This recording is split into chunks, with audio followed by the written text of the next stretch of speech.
Because if you keep treating money like a side chick instead of a life partner, don't be surprised when it leaves you for somebody who actually gives a damn. I'm Little Claymation Dr. Boyce, and I'm here to tell you I don't give a fuck. I love you, and I'll see you next time. All right. Okay. So so there we go. That's the little claymation voice. I did not create that. There's a guy on my team that I love who's awesome. His name is Christian. And Christian was like, he's like, yeah, Dr. B, sometimes you're so serious and I think it can scare people. He says, so I created something. I want to try it out and see what you think. And that's where claymation voice came from.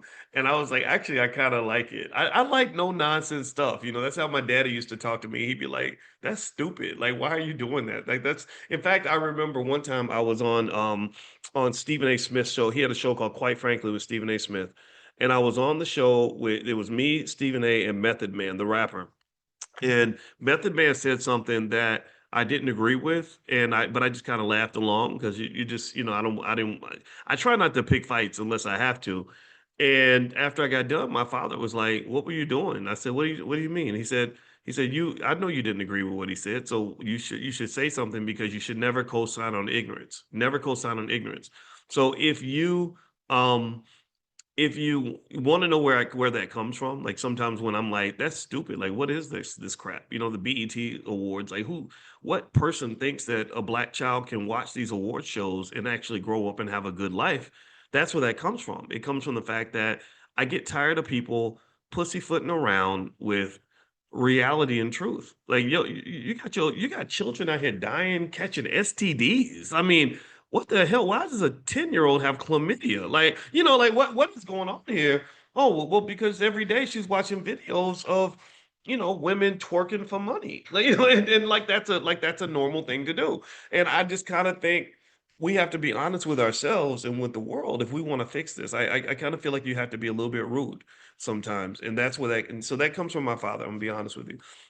So anyway, and just if you want to know the back sort of the backstory to that, one thing that I can say about my father and my mother is that they didn't really have financial problems.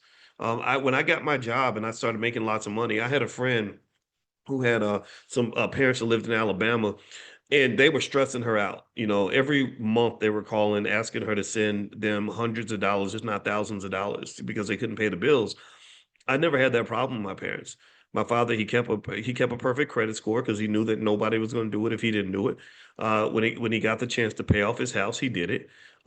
He was a cop. They had regular jobs. He was a cop. My mother was a social worker, and they stayed married partly not just because they loved each other, but also because they were able to help each other.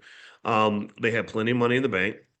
They only took debt when it was necessary, and truth be told, it was their conservative nature that made them think this way. They didn't spend beyond their means. They weren't trying to keep up with the Joneses. None of these things.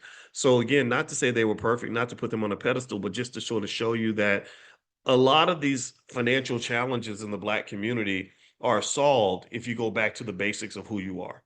Like I think you can learn more from your great grandma or whatever, or your grandmother, grandfather that lived before integration, than you can from a lot of college classes.